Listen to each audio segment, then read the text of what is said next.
One of the few universal truths is that children should be happy. That children should have the opportunity to run and to play and to be with their friends and to have a mom and dad, to have food on the table and a place to sleep at night. Sometimes people ask us about Ghana, aren't all the kids there sad? I mean, isn't it just part of growing up in a third world country without a lot of things? And the simple answer is no. Kids in Ghana look a little different than my kids here in America, but the smile on their face is just the same. The joy that comes from them is just the same as it is with my children.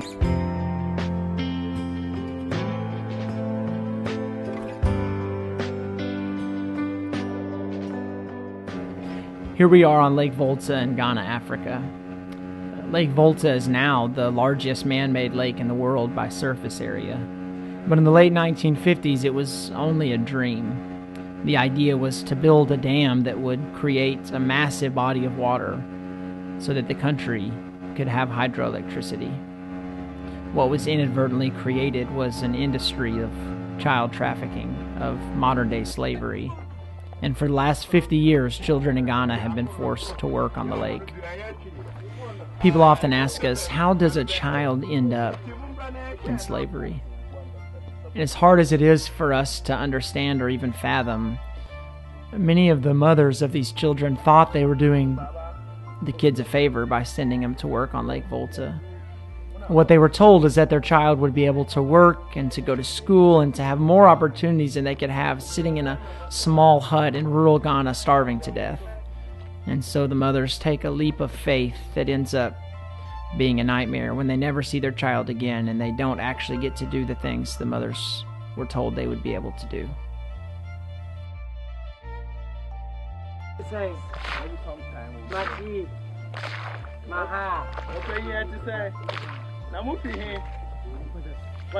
It's estimated that between 7,000 and 10,000 kids, like the two boys in this boat, are child slaves today in Ghana.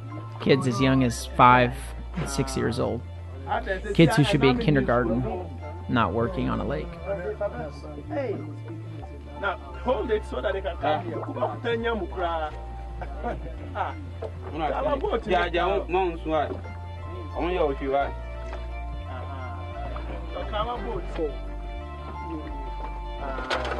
These are the faces of child slavery in Ghana. These are the kids that we're working on.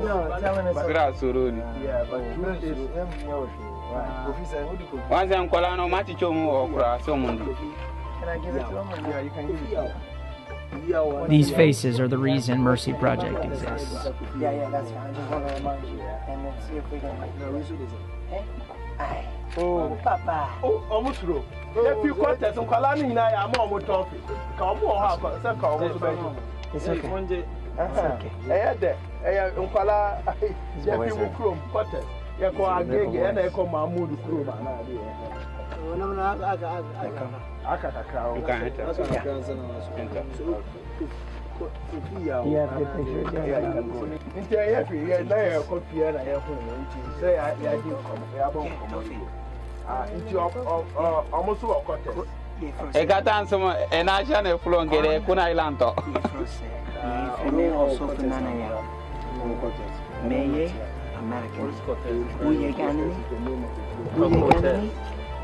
Coffee. Kwame. You froze Kwame. Free. That's right. Bye bye.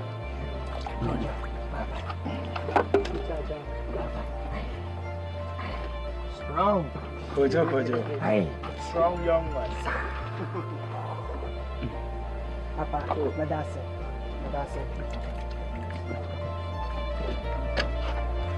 Bye-bye.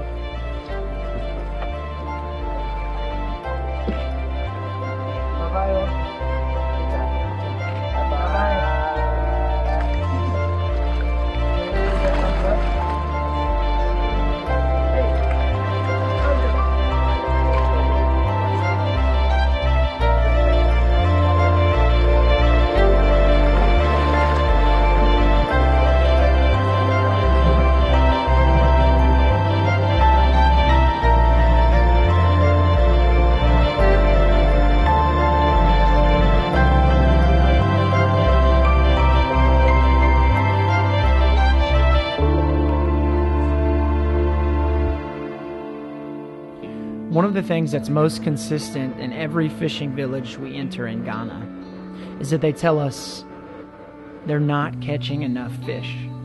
Even with the labor of the children, they're barely catching enough fish to make ends meet, and it's getting worse every single year. This gives us a perfect lead-in to begin talking to the village leaders and chief about alternate ways of catching fish, alternate ways of making money.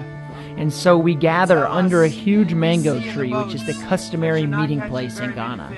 And we have these rich conversations full of creativity and innovation and dreaming of what could be in this village.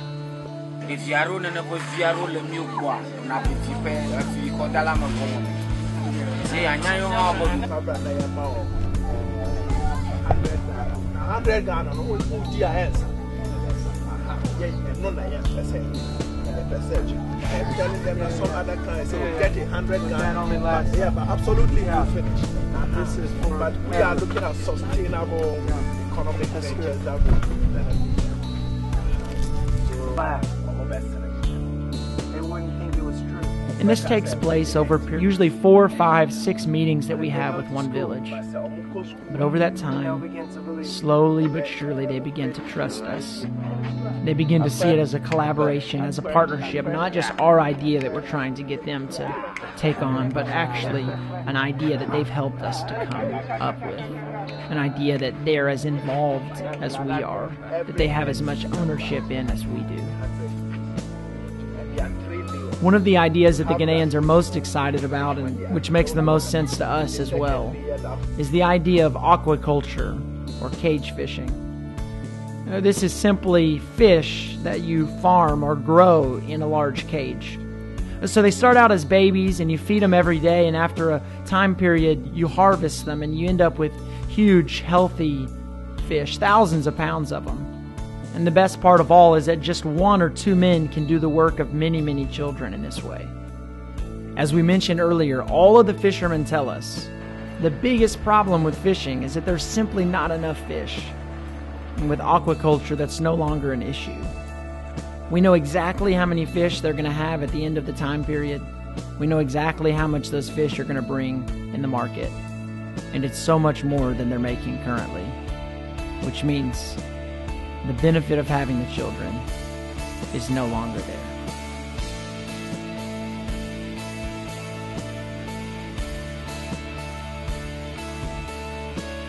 So what happens to the children after the project has been implemented? Well, first the children are rescued, and then they're taken to a rehabilitation shelter where they receive medical care, psychological counseling, and they begin their formal education. For many of the children, it's the first time they've ever done anything involving school. And while the children are being rehabilitated, the parents are tracked down and they're prepared for the return of their child. Once the children have been reintegrated back into their families after spending about 2 months in the shelter, Ghanaian social workers will follow up with the families and monitor them for a period of 2 years to make sure the children are never trafficked again.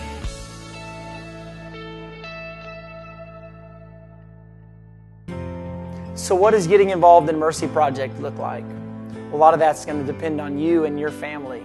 We need people who are innovative business leaders who can help us vision new economic development projects.